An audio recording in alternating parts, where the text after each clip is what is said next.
बिस्मिल्लाहिर्रहमानिर्रहीम रब्बिश इश्रह ली सदरी वयस्सिर ली अमरी वहलुल उक़दतम मिन लिसानी यफ़क़हू क़ौली वजअल ली वज़ीरम मिन अहली।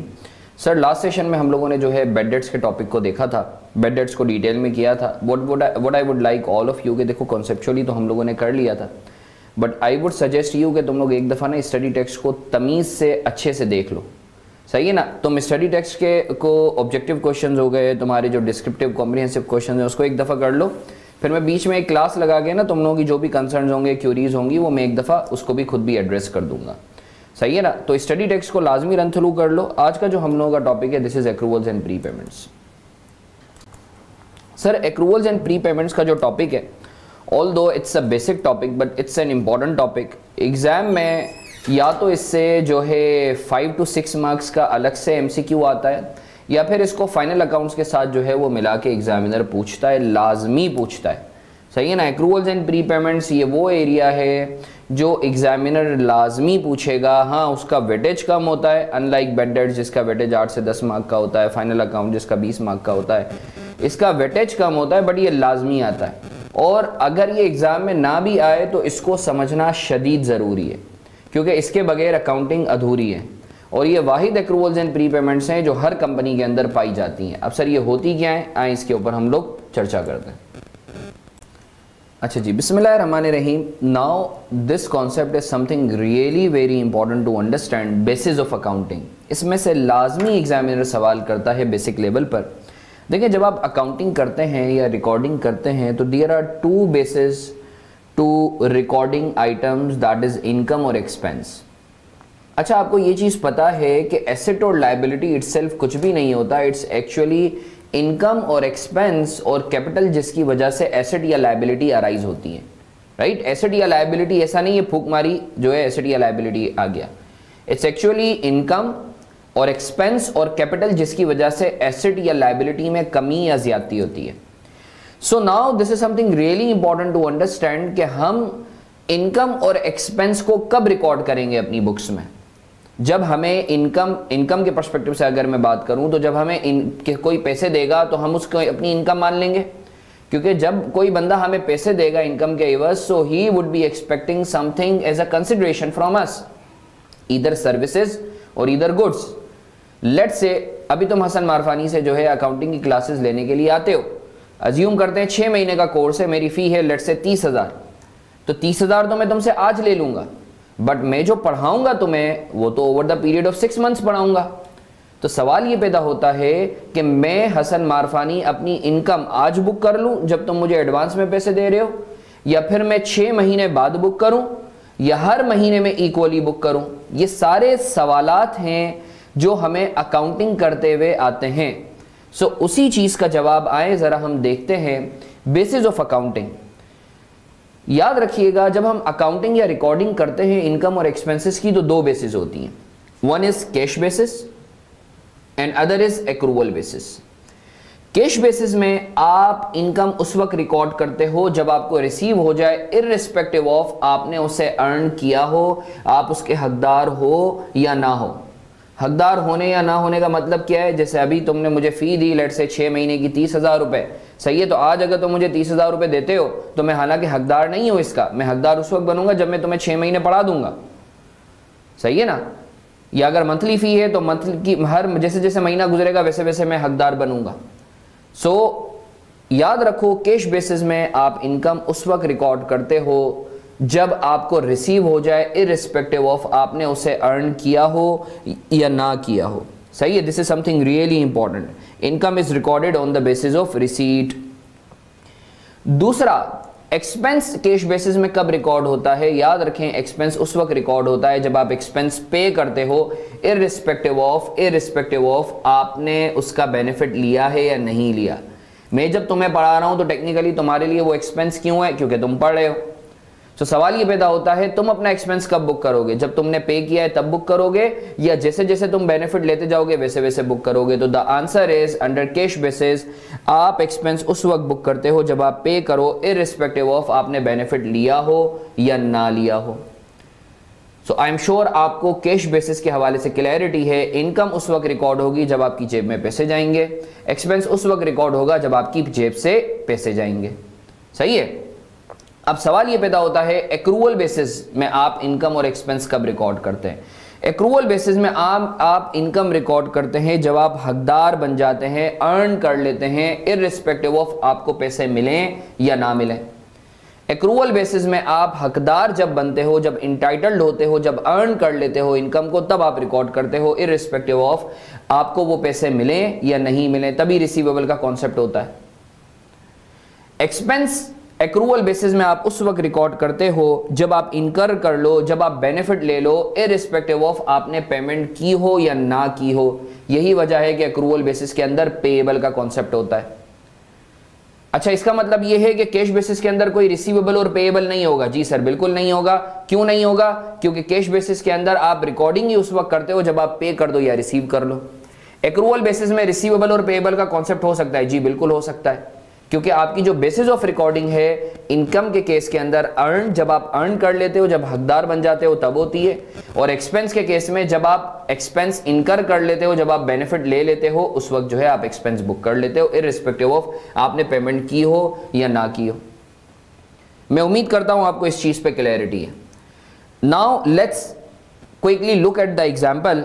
ये बड़ी जबरदस्त एग्जाम्पल है। आपको पता है कि जब हम अकाउंटिंग करते हैं तो IAS 1 के तहत आपका जो पीरियड होता है, अकाउंटिंग ईयर होता है, वो 12 महीनों का होता है। हमें पता है हमारा जो अकाउंटिंग ईयर होता है वो 12 महीनों का होता है।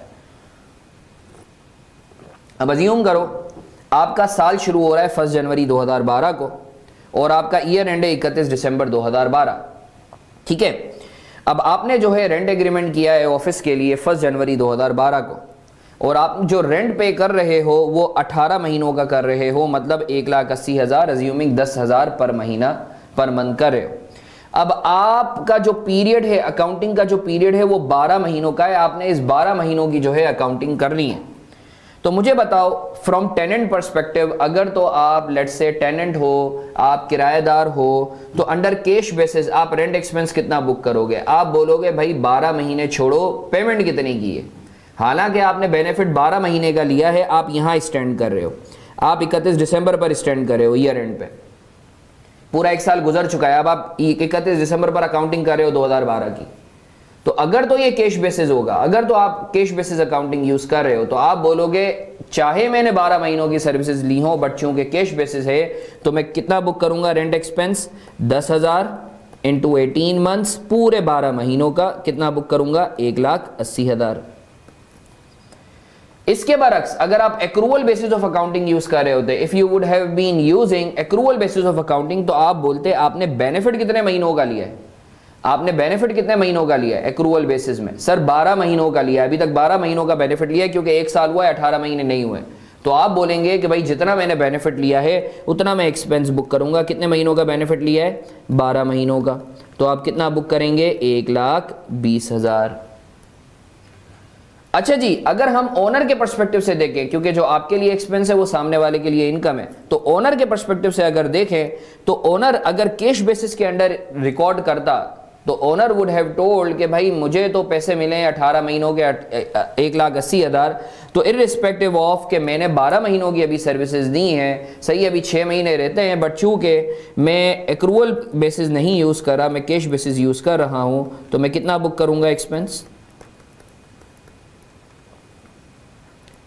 1,80,000।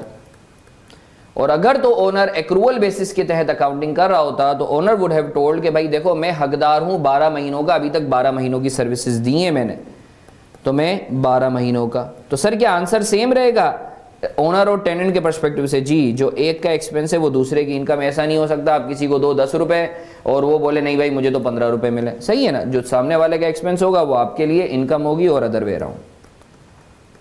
तो मैं उम्मीद करता हूं आपको इस चीज पे क्लैरिटी है, मैं उम्मीद करता हूं आपको इस चीज पे क्लैरिटी है that how cash basis of accounting is different from accrual basis and how you are to book expense and income in the respective basis accordingly.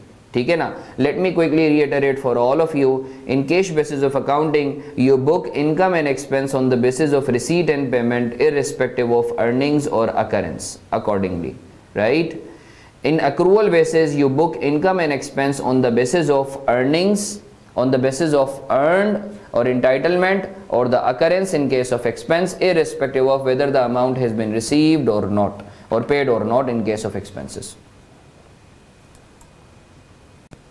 Continuing from previous example जो भी हमने की है रेंट की, assuming हम जो है पूरे 12 महीनों की अकाउंटिंग कर रहे हैं, तो अंडर कैश बेसिस मेरी एंट्री क्या पास होती if I would have been tenant. So I would have passed rent expense debit cash credit 1,80,000 ये के मीन्स 1000 होता है, राइट. और अंडर एक्रूवल बेसिस मैं क्या एंट्री पास करता, रेंट एक्सपेंस 12 महीनों का, सही है, 1,20,000. कैश पे कर रहा हूँ 1,80,000 और बाकी जो 6,000 है ये क्या है. आप अगर रिकॉल करो मेरी बेसिक्स तो मैंने आपको बताया था कि अगर तो आपने किसी चीज़ के बेनिफिट नहीं लिए हैं और आपको वो बेनिफिट आगे जाके मिलेगा तो ये आपके लिए एसेट होता है. तो इस एसेट को आप कहते हो प्री पेमेंट, जिसको हम प्रीपेड रेंट भी कह सकते हैं. ये आपके लिए एसेट है, ठीक है. ए मीन्स एसेट 60,000 से. मैं उम्मीद करता हूँ आपको क्लैरिटी है. अच्छा, अगर तो हम टेनेंट के पर्सपेक्टिव से बात करते हैं तो अंडर कैश बेसिस आप क्या एंट्री पास करते हैं, ओनर के पर्सपेक्टिव से, आई एम सॉरी, 1,80,000 और रेंट इनकम 1,80,000, राइट. सिमिलरली अगर अंडर एक्रूवल बेसिस आप बात करते, अंडर एक्रूवल बेसिस अगर आप बात करते हैं तो what entry you people would have passed, आप कैश डेबिट करते 1,80,000 से. आपने कमाया कितना है, चूँकि 1 साल के बेनिफिट आपने दिए हैं 1,20,000. और इन दोनों का डिफरेंस क्या होगा सर जी, इन दोनों का डिफरेंस जो है वो क्या होगा सर, आपको 60,000 रुपये इजाफी मिल गए जिसके लिए आप हकदार नहीं हैं, तो ये आपके लिए लाइबिलिटी है जिसको हम कहते हैं अनअर्न्ड रेंट. ये आपकी लाइबिलिटी है, ठीक है. मैं इधर लिख भी देता हूँ, एल मीन्स लाइबिलिटी. सो मैं उम्मीद करता हूँ आपको इस चीज़ पे क्लैरिटी है कि आपकी अकाउंटिंग एंट्री कैश बेसिस में और एक्रूवल बेसिस में कौन सी होगी. C B means cash basis, A B means accrual basis. अच्छा जी, अब सवाल ये पैदा होता है कि जब हम अकाउंटिंग करते हैं तो कौन सी बेसिस अलाउड होती है और क्यों. तो याद रखें accrual basis of accounting is allowed जब आप इंटरनेशनल अकाउंटिंग स्टैंडर्ड्स के तहत अकाउंटिंग कर रहे होते हो, सिवाय एक स्टेटमेंट के जो कि है कैश फ्लो स्टेटमेंट, जिसको आप कैश बुक भी कहते हो. कैश बुक बनाते हुए आप लोग कैश बेसिस यूज़ करते हो, अदरवाइज आपकी जितनी भी अकाउंटिंग है across the board this is done based on accrual basis, right. आपकी सारी की सारी अकाउंटिंग सिवाय कैश फ्लोज के एक्रूवल बेसिस पर होती है. अब एक्रूवल बेसिस पर क्यों हम अकाउंटिंग करते हैं, वजह क्या है, क्योंकि accrual basis of accounting gives you a true and fair view और I would say a better view of the substance of the transaction.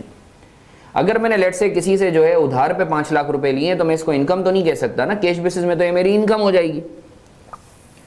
Ideally तो जिस चीज़ का मैं हकदार हूं मुझे उसको इनकम कहना चाहिए, और जिस चीज़ का मैंने बेनिफिट लिया, अगर लेट से कल कलाक अगर कोई ओनर है वो आपको बोले भाई आपने जो है वो क्या कहते हैं 5 लाख रुपए जो है मुझे एडवांस दिए, तो ये आपका एक्सपेंस हो गया, तो हम तो कभी भी नहीं मानेंगे. हम बोलेंगे भाई ये एक्सपेंस कैसे हुआ, हम तो अभी रहे नहीं है, ठीक है ना. तो accrual basis of accounting gives you a better view of the scenario, that's why it is preferred under IFRS. So मैं उम्मीद करता हूं आपको इस चीज़ पे क्लैरिटी है that why standard allows us to actually follow accrual basis of accounting rather than cash basis of accounting.